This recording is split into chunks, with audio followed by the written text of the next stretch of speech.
Hola.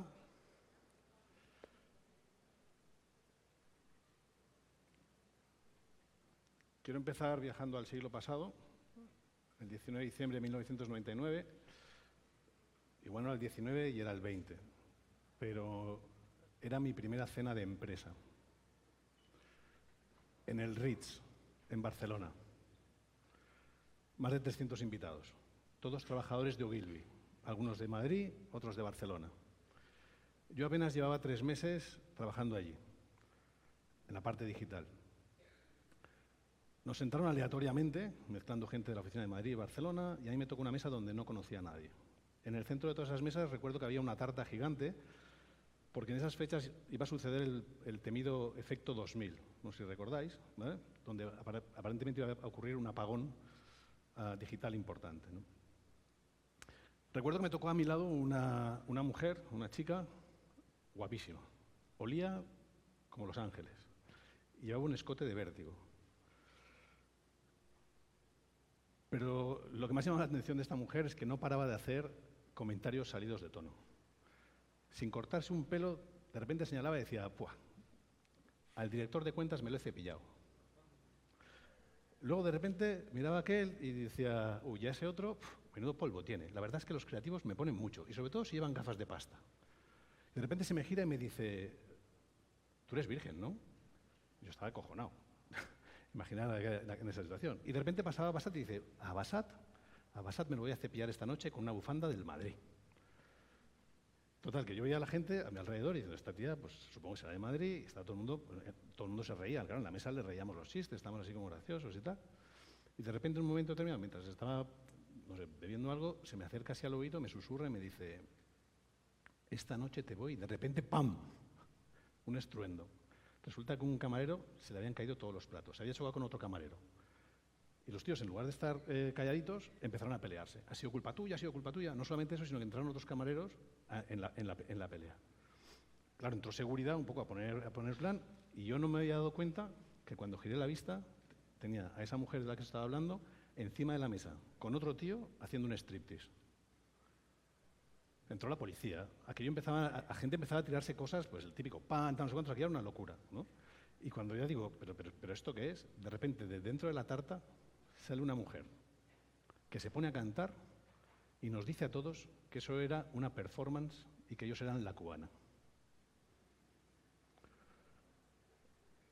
Durante días, semanas, meses, hasta hoy, no dejo de contar esta historia, ¿de acuerdo? Yo recuerdo que los días posteriores todos estábamos contando, ostras, y aquello, cada uno había vivido una parte del evento, ¿no? Y la ponía en común y tal. Ah, pues a mí esto no me pasó, ¿y qué te pasó a ti? No sé cuánto. Estábamos fascinados. Pensadlo, ¿vale? Esta historia, a diferencia de otras, no la leímos, ni la vimos, ni la escuchamos. La vivimos en primera persona. Me fascinó. Esa sensación de sorpresa, de asombro, ¿de acuerdo? Es algo que se ha convertido en un recuerdo imborrable, ¿no? Pocas veces una historia me ha impactado tanto. Bueno, de hecho me impactó tanto que un año más tarde yo estaba montando mi propia agencia, ¿vale?, de publicidad para tratar de conseguir eso. 6 grados hoy ya no existe, yo ya no estoy tanto en publicidad, pero inconscientemente sigo tratando de buscar formas de contar historias que consigan eso. Hoy lo hago desde los videojuegos, ¿vale? Desde un pequeño estudio que se llama Patrones y Escondites, donde ya hemos lanzado varios juegos que precisamente lo que quieren es demostrar cómo es un medio que puede servir para contar historias, ¿no? Pero hoy no hemos venido a hablar de mí, sino que yo soy Dani Calabuch, pero no me había presentado, sino hemos venido aquí a invitaros a explorar, ¿de acuerdo?, cómo conseguir eso, ¿no? Hoy quiero hablaros un poquito de cómo pasar de escribir historias a construir mundos. Durante siglos contar historias ha sido una técnica clara y eficiente, ¿vale? Un narrador, una trama estructurada, unos personajes bien definidos, un público que escucha o que mira. Desde los relatos orales hasta el cine clásico, la narrativa siempre ha sido lineal, cerrada y además centrada en un espectador que es pasivo. Pero quizás eso ya no funcione tanto, ¿no? Ahora en un contexto de sobreestimulación, de fragmentación de audiencias, de estas tecnologías inmersivas, de la participación activa, y además con la IA, ¿no? Que estamos viendo cómo está democratizando la producción pues, de historias, cada vez es más difícil ya no solo llamar la atención, sino fascinar a la gente, ¿no? Y en ese entorno yo observo un cambio que vengo un poco a compartir con vosotros. No me parece una tendencia, me parece algo que es más estructural. Y voy a poneros ejemplos, la presentación va a ir de poneros ejemplos. No son rabiosamente nuevos, hay algunos que ya son antiguos, pero mi objetivo no era enseñaros lo nuevo, sino como creo que hay algo que está latente ahí desde hace un tiempo y como creo que igual en el futuro, no sé si muy cercano o muy lejano, pero creo que eclosionará. Ejemplos de este cambio es en videojuegos, ¿vale? En los videojuegos antes te contaban una historia, tú eras el protagonista de algo épico, ¿no? Como en Zelda, ¿vale? Pues estamos pasando a otro tipo de cosas, estamos pasando más a Minecraft, a Roblox, a Fortnite, ¿vale? Videojuegos donde no hay historia, pero todo está diseñado para que tú puedas vivir muchas, para que puedan surgir muchas historias a partir de lo que tú eliges, ¿de acuerdo? Tus acciones y tus relaciones. El juego, o los videojuegos, que además están ahora más populares, GTA sale ahora en mayo, ya no te cuentan, ¿de acuerdo? Sino que te invitan a construir. Si me voy al cine, cuando antes querías inmersión, ¿vale? Tenías el cine 3D. Bueno, ahora lo que tienes es Secret Cinema, ¿de acuerdo? Una experiencia inmersiva que combina cine, teatro y participación activa del público, donde los asistentes no solo ven Star Wars, Regreso al Futuro, Blade Runner o Moulin Rouge, sino que se sumergen en un mundo inspirado en ellas, ¿no? Se disfrazan según su personaje, exploran escenografías a escala real, interactúan con actores y viven tramas paralelas. Durante la pandemia tuve la oportunidad de apuntarme a la Academia de Cazafantasmas, ¿no? Y desde tu ordenador, en un Zoom, ¿de acuerdo? Con un montón más de gente, ¿de acuerdo? Vivíamos la experiencia de entrar en la Academia de Cazafantasmas, ¿no? En Secret Cinema tú decides a quién seguir, qué ver, en qué orden o incluso en qué intervenir. Y si nos vamos un poco a la publicidad, ¿de acuerdo? Hoy las redes sociales, ¿de acuerdo? Con las redes sociales, un spot de televisión quizás ya no tiene tanto poder como un TikTok de challenge, un challenge de TikTok, perdón. Por ejemplo, esto de Grimace Shake, que es un batido que lanzó McDonald's para celebrar el cumpleaños de su mascota Grimace, y lo que ha pasado es que una simple campaña de marketing se ha convertido en un fenómeno viral, ¿no? Donde los usuarios empezaron a subir vídeos, ¿vale? Que tras beber el batido lo que hacían era simular pues, escenas muy surrealistas, de terror, ¿no? Aparecían desmayados, cubiertos de batido, o en situaciones como muy bizarras, ¿no? Como si el batido tuviese efectos sobrenaturales, ¿no?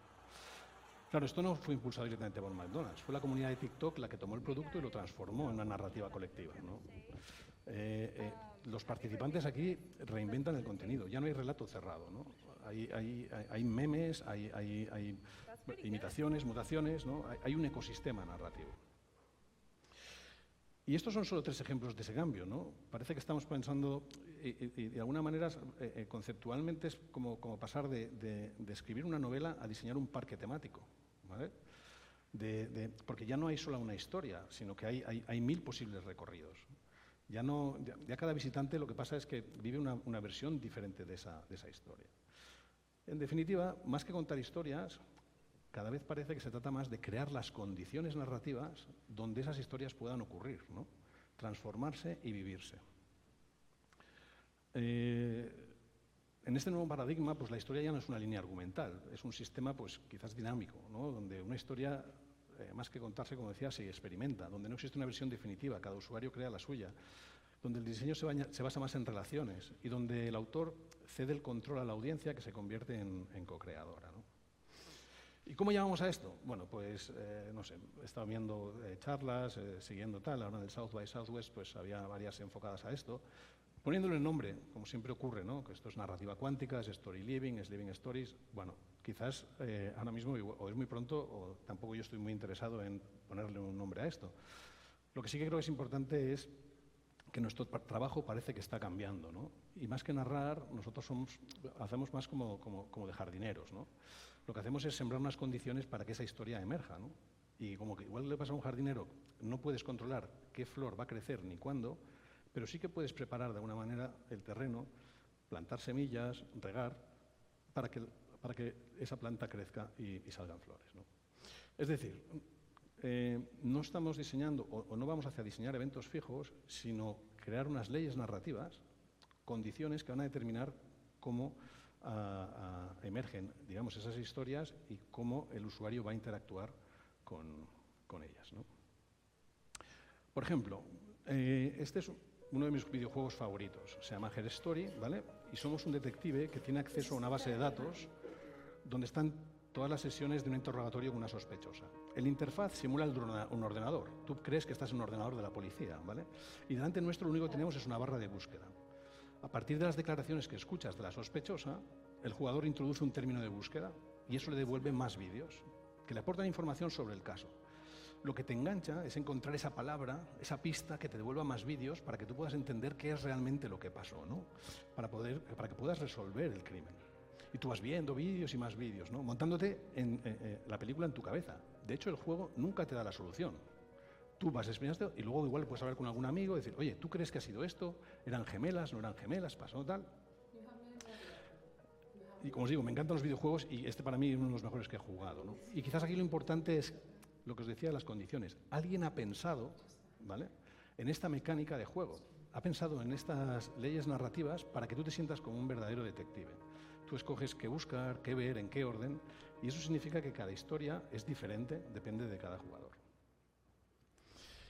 Otro ejemplo, el verano pasado alguien me contó que durante 3 semanas se iba a una casa rural con otras 100 personas a recrear una lucha entre piratas y colonos ingleses. Y me pareció increíble. Digo, ostras, ¿no? Me explicó que era un LARP, que es un juego de rol, ¿de acuerdo?, que se vive en directo.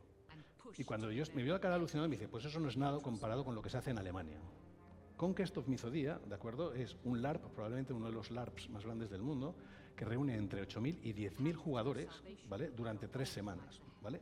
Todos ataviados como estáis viendo aquí, todos reproduciendo un mundo, ¿no? Está ambientado en un mundo de fantasía y los jugadores pues representan reinos, ejércitos, órdenes mágicas, comerciantes, bandidos. El evento pues no solamente dura estas 3 semanas, sino que lo que ocurre se guarda para el año siguiente, ¿vale? Como os digo, hay facciones con ideologías distintas, motivaciones abiertas y conflictos sistémicos, ¿no? Y los rituales, los funerales, las celebraciones no son eventos narrados, tú los vives en primera persona, ¿no? No hay una historia predefinida ni un guión centralizado. Los organizadores, ¿vale?, lo que han hecho es crear un sistema narrativo vivo donde tú ves o donde lo puedes vivir. Claro, vivir esto es para el que le gusta, es alucinante, pero es escalable. Por eso igual os pongo otro ejemplo, ¿no? Este que se llama The Under, ¿vale? Que no le puedo poner play desde aquí. Pero bueno, os lo explico sinceramente. The Under tú estás dentro de una obra de teatro, pero no hay escenario, ni butacas, ni cuarta pared. Estás dentro de una obra, ¿de acuerdo?, que es The Tempest, de Shakespeare, ¿no? Y el actor no está en el escenario, está frente a ti, ¿de acuerdo?, en realidad virtual, porque tú The Tempest, o mejor dicho, The Under, lo vives con gafas de realidad virtual, ¿no? Y ese actor te mira, te ofrece la mano y te lleva a una escena secreta. Y tal vez te susurra un verso, tal vez improvisa, te pregunta cosas. El caso es que tú interactúas con él. Esa función solamente existe porque tú estás ahí. Si no estuvieses ahí no existiría, ¿no? No hay un guión fijo y lo que tú haces es explorar, ¿no? Pistas, escenas flotantes, objetos. De hecho, es una especie de mundo surrealista y algunas escenas solamente se desencadenan si hay varios jugadores allí, ¿no? Es una experiencia, como os decía, realidad virtual que mezcla teatro en vivo, exploración libre y narrativa fragmentada. Más escalable, como os decía, que un LARP. No estoy pasando. Ahora. Porque esto es para que veáis el vídeo, perdón.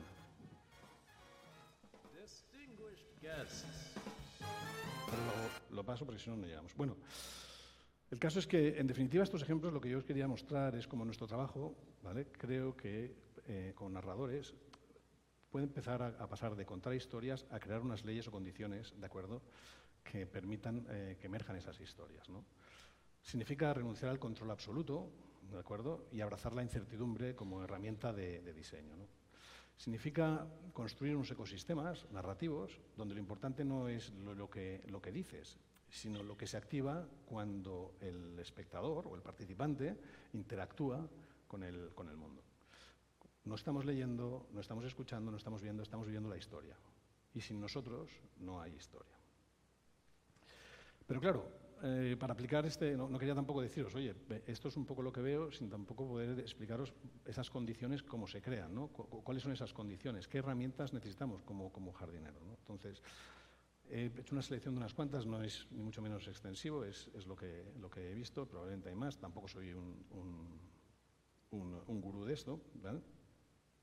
Pero veo como una cosa súper importante para crear estos ecosistemas narrativos, dinámicos, es la agencia, ¿vale?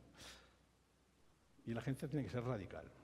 La agencia es la capacidad que tiene el participante, el espectador, de afectar y ser afectado por el mundo.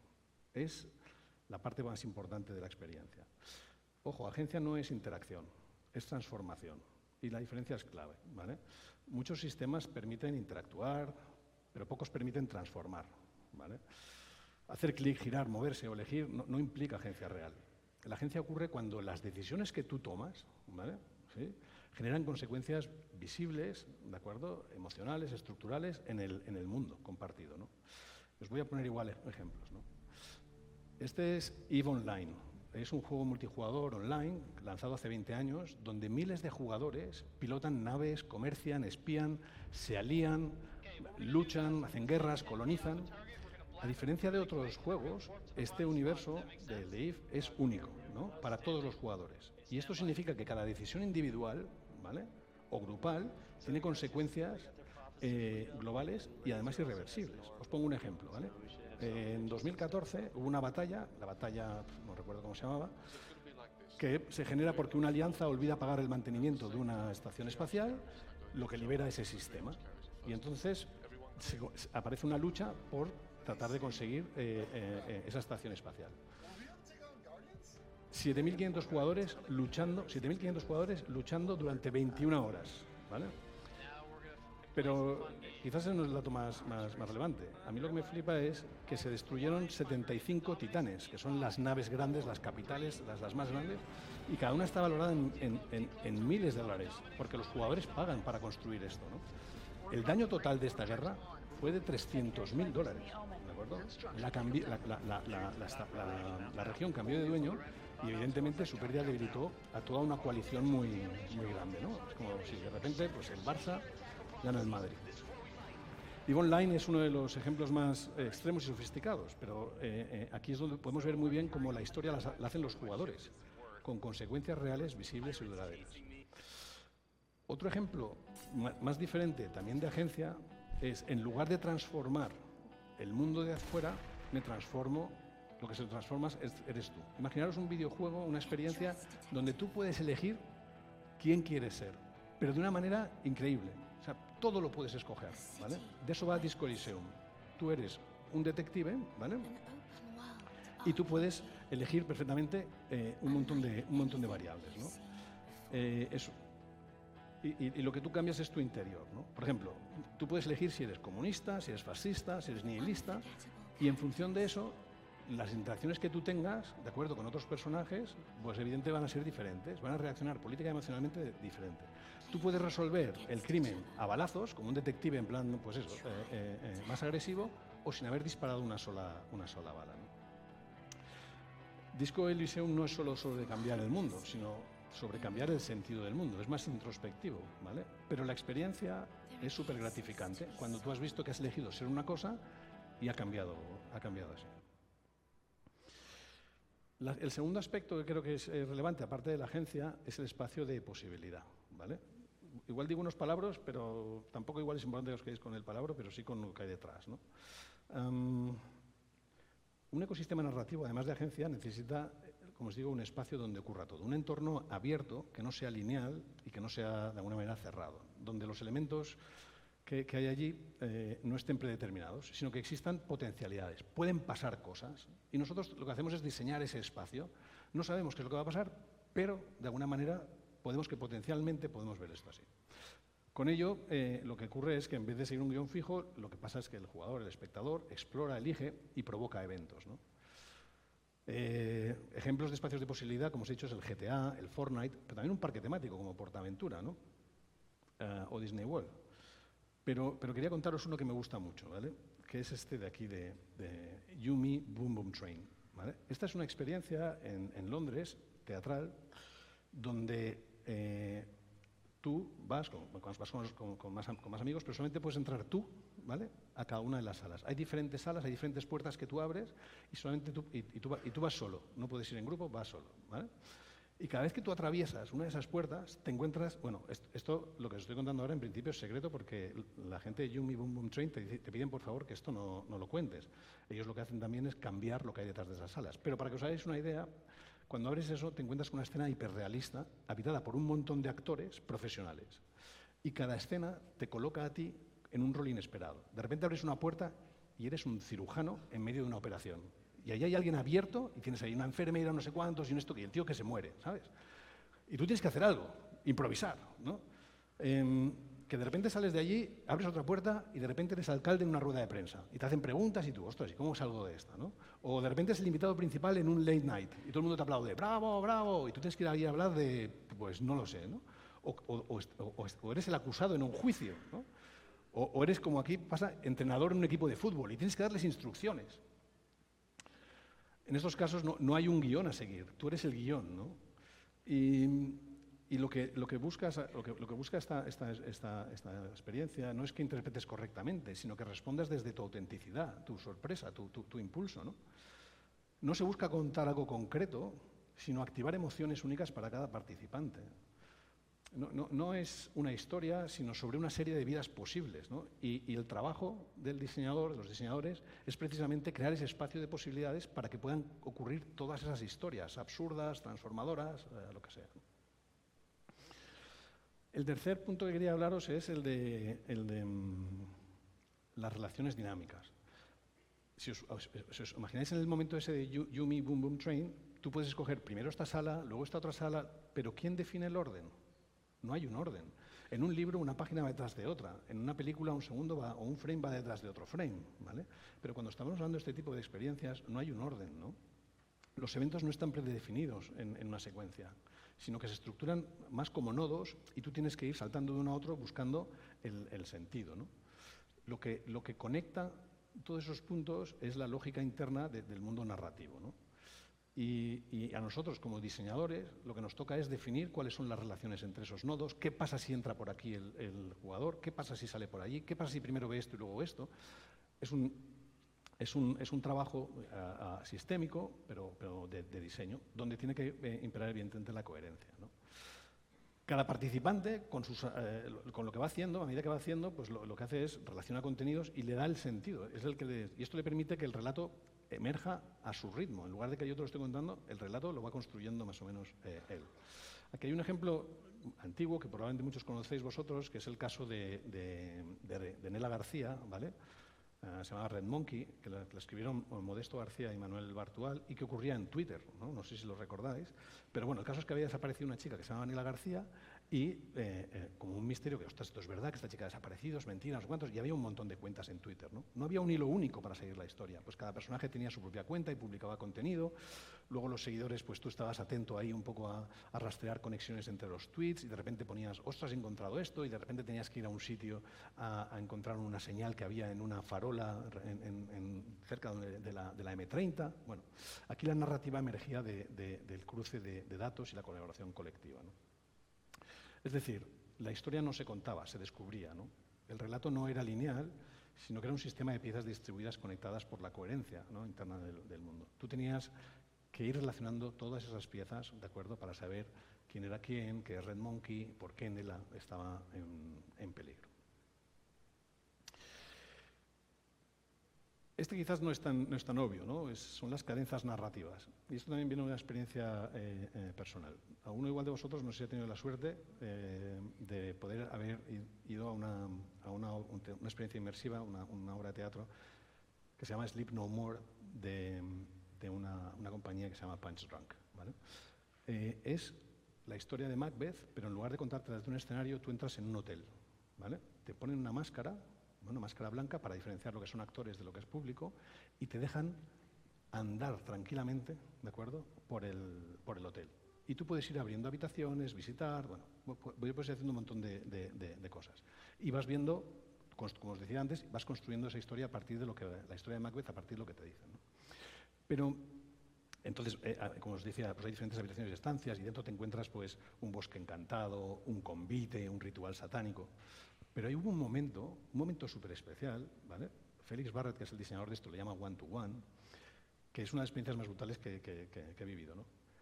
Que es que de repente viene un actor y me coge de la mano y me separa del grupo, ¿vale? O de las personas con las que iba y de repente me lleva a una sala, ¿vale?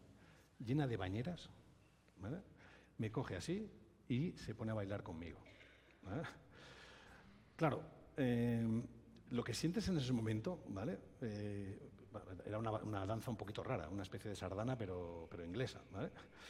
Sentía que vivía algo único y irrepetible, ¿no? Algo que además los demás no estaban viviendo. Pues eso es una cadenza narrativa.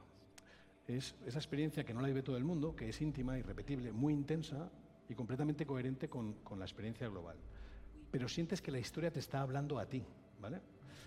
No altera la historia global ni nada, pero a ti te transforma, ¿no? Es como eso que estaba diciendo cuando la chica que tenía a mi lado, de la cubana, me decía, esta noche te voy, que no pude escuchar el final, pero bueno, ese momento hace que sea para ti muy personal, ¿no? El nombre viene del concepto musical de cadenza, ¿no? Que es esa parte donde los músicos pueden tener una parte de improvisación controlada, el típico solo, ¿no? Que están dentro de la partitura, caben dentro de la partitura, pero no desentonan con la lógica de la obra. Otra cosa importante, tengo la sensación de que voy a toda pastilla, espero que algo de esto se os quede, si no luego me podéis preguntar, ¿vale? Es que cuando entras, por ejemplo, en el hotel de Sleep No More, ¿vale? Te sientes perdido. Dices, ¿dónde voy? ¿Y a quién sigo? ¿Y qué hago primero? No sé cuántos. Y claro, tú quieres hacerlo, lo quieres hacer bien, ¿no? Te sientes perdido. Pero no hay mapa ni instrucciones. Y entonces, ¿cómo puedes guiar a la audiencia? Bueno, pues eso se hace con invitaciones a descubrir o story magnets, ¿vale? Imanes narrativos, que son elementos dentro de un mundo, ¿vale? Que están diseñados para atraer la atención del usuario. Vosotros que os dedicáis a la publicidad, esto es el típico teaser. Esta idea que decís, vamos a poner una valla donde de repente dice, entra aquí o tal, y crees que la gente va a entrar de golpe a vivir eso, eso sería un story magnet.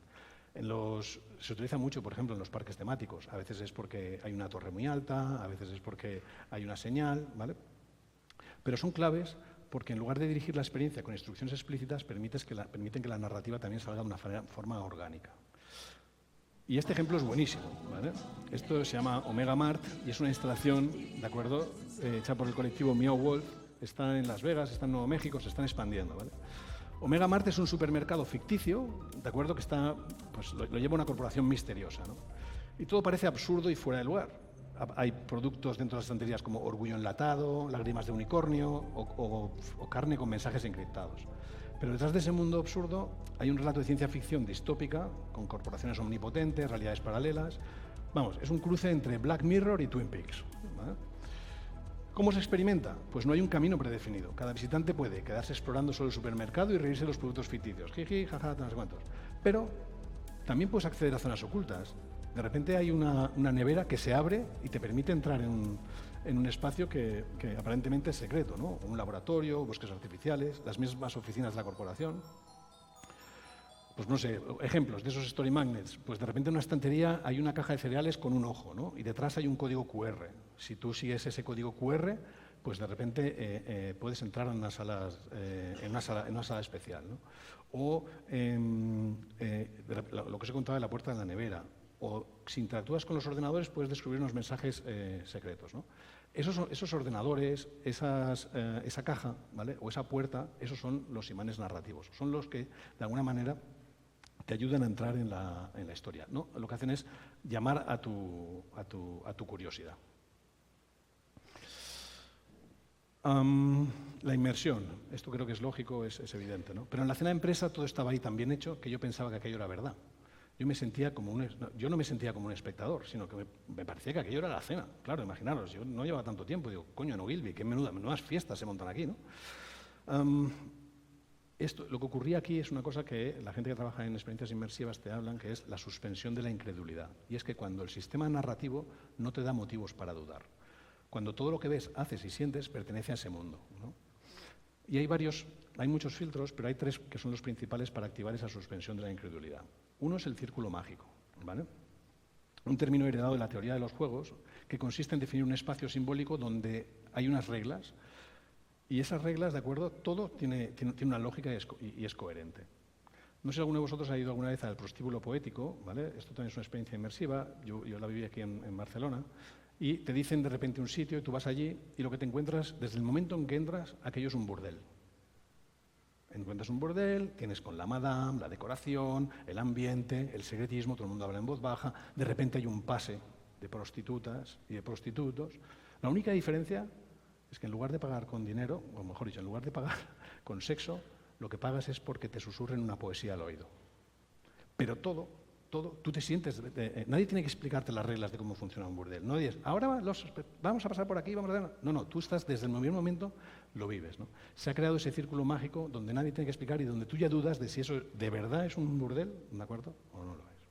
En videojuegos se utiliza mucho lo que es el diseño diegético, ¿vale? Que es que cuando todo lo que necesitas saber, hacer o interpretar, está integrado dentro de la narrativa. No es una pantalla donde te pone la vida que te queda, la munición que tienes. Eso está integrado, por ejemplo, en este caso, en el Dead Space. Dead Space está dentro del traje del soldado, ¿no? Y eso lo que hace es que no te saca fuera del mundo, te mantiene dentro del mundo. Y el último filtro, ¿de acuerdo?, sería la parte sensorial. Esto también es una experiencia inmersiva que está en Londres, ¿de acuerdo?, donde a ti te invitan a un bar y mientras estás tomando algo, de repente llega alguien y dice ¡nos invaden!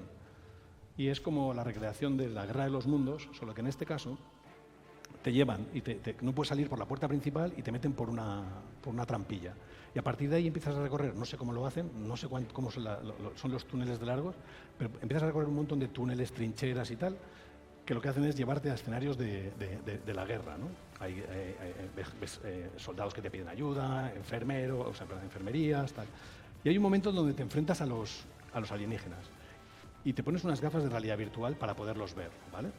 Y en ese momento que lo tienes cerca, de repente se te acerca y te ataca, perdona. Y en ese momento de atacarte, alguien te toca. No sé cómo lo hacen, pero alguien te toca. Claro, la sensación de miedo es acojonante, porque ya no es que lo estás viendo, alguien te está tocando, ¿no? Alejandro González Iñárritu tiene también un documental que se llama Carne y Arena, que se ve con gafas de realidad virtual, que es un documental sobre la inmigración. Y tú lo haces andando todo el rato sobre arena. ¿Para qué? Para que sientas lo que es caminar por el desierto de México, ¿no? Cuando estos filtros no están bien hechos, ¿de acuerdo?, tú lo que haces es que ya no hay la incredulidad, como os decía, se suspende, ¿no? No por convención, sino por presencia. Ya no hay un fuera de la historia, tú estás dentro. Y en el poco tiempo que me queda, lo que os quería contar es el último punto, ¿de acuerdo?, de estas condiciones, ¿no?, que sería la personalización. Bueno, perdón, me quedan 2 puntos. La personalización, que es que el nivel más profundo, ¿de acuerdo?, de estas experiencias no es cuando reaccionan a lo que haces, sino que responden a quién eres, ¿no? Es la transición de interacción de la intimidad narrativa, ¿de acuerdo?, cuando se construye algo para ti. Y el ejemplo más brutal de esto es una empresa que se llama Odyssey Works, ¿de acuerdo?, que ellos hacen una performance diseñada exclusivamente para una persona. Al final lo que dicen es, ¿qué sentido tiene hacer una obra de teatro, ¿vale?, para un montón de público, esperando conectar o transformar a 1 o 2, cuando si lo que buscamos es eso, cojamos a uno y le cambiemos la vida, transformémoslo, ¿no? Es una forma radical de storytelling personalizado. Pero ellos crean una narrativa viva, ¿de acuerdo?, que se despliega en tu vida real, ¿vale? ¿Qué es lo que hacen? Pues, por ejemplo, ¿no?, ellos lo que te hacen es, durante semanas el equipo investiga tu biografía, ¿no?, y luego crea una narrativa a medida a partir de lo que has hecho, ¿no? Por ejemplo, ¿no?, un día has ido a trabajar, después de haber hecho estas entrevistas, tú no sabes cuándo va a ocurrir, ¿no? Pero imaginaos dentro de un tiempo, sales del trabajo y lo que te encuentras es a 100 personas que llevan un gorro, que es un gorro que a ti te habían regalado de pequeño y que para ti significaba mucho, ¿vale?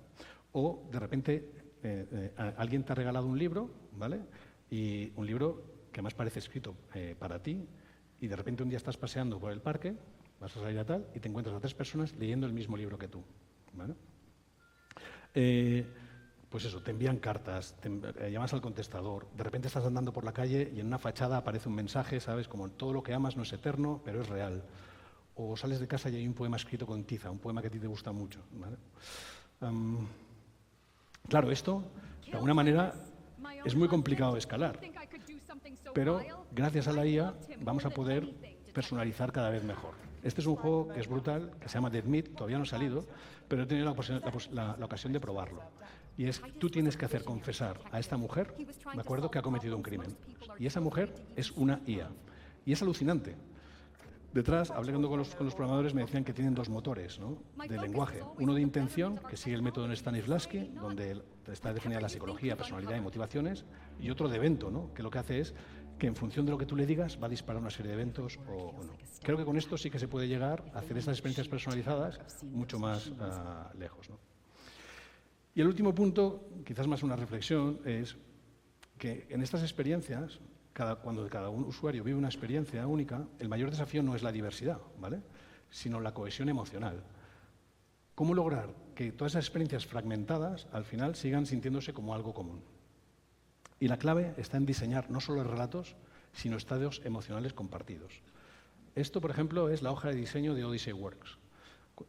Yo hice un curso, un pequeño taller con la gente de Punch Drunk, los de Sleep No More, y nunca me hablaban de introducción, nudo y desenlace, sino me hablaban siempre de qué emoción quieres suscitar, qué emoción quieres trabajar, ¿no? Ya sea melancolía, sorpresa o conexión, la intención es que las emociones se conviertan en el hilo invisible, ¿de acuerdo?, que une todo, ¿vale? Un ejemplo, ¿vale?, y este es de Secret Cinema, sería esto, ¿no? Imaginaros Gris, ¿vale? Aquí cada espectador vive una experiencia distinta. Tú puedes ser parte de los T-Birds, del club de fans de Sandy o acabar una carrera de coches improvisada. Pero todos compartís la misma emoción, ¿no? La euforia nostálgica de los años 50, la energía del amor juvenil, el subidón de la música y del baile. Aunque no hay una única historia para todos, el diseño emocional y la experiencia de la experiencia orquesta momentos comunes. Todos cantan You're the one that I want, ¿vale? Todos bailan en un gran clímax. Y eso es diseñar emociones, ¿no? Al final, eso es lo que queda. Porque hacer que cada persona viva su versión, ¿no?, pero que todos sigan haciendo lo mismo. Lo que te vas a recordar no es la historia en sí, sino la emoción que viviste. Y como conclusión, ¿vale?, perdonad lo acelerado que he ido todo el rato, quería deciros que, bueno, aquí acaba esta invitación, ¿no?, a replantear cómo contamos historias, donde lo digital, lo interactivo y lo colectivo se entrelazan tanto, que quizás esta es una propuesta que habla de un cambio, donde pasamos de estructuras fijas a sistemas dinámicos, de tramas lineales a redes relacionales, de espectadores pasivos a co-creadores, que no se trata de descartar lo clásico, ¿no?, espero que me no hayáis entendido mal, sino de complementar con lo nuevo, ¿no? Se trata de imaginar futuros donde la narrativa no solo entretenga, sino que te transforme, donde podamos vivir historias que nos cambien, porque nos hacen sentir parte de algo más grande, ¿no?, donde lo importante no es el autor ni el mensaje, sino el vínculo que se crea entre el mundo y quien lo habita, donde los sistemas, al fin y al cabo, permitan que cada persona pueda vivir su propia historia. Y si el futuro de la narrativa no es contar mejores historias, sino crear mundos, ¿no?, donde cada persona pueda encontrar la suya, pues eso es todo. Muchas gracias. Si a alguno le apetece seguir hablando de esto, tiene alguna duda, pues aquí me puede contactar y encantado de seguir hablando de ello. Muchas gracias.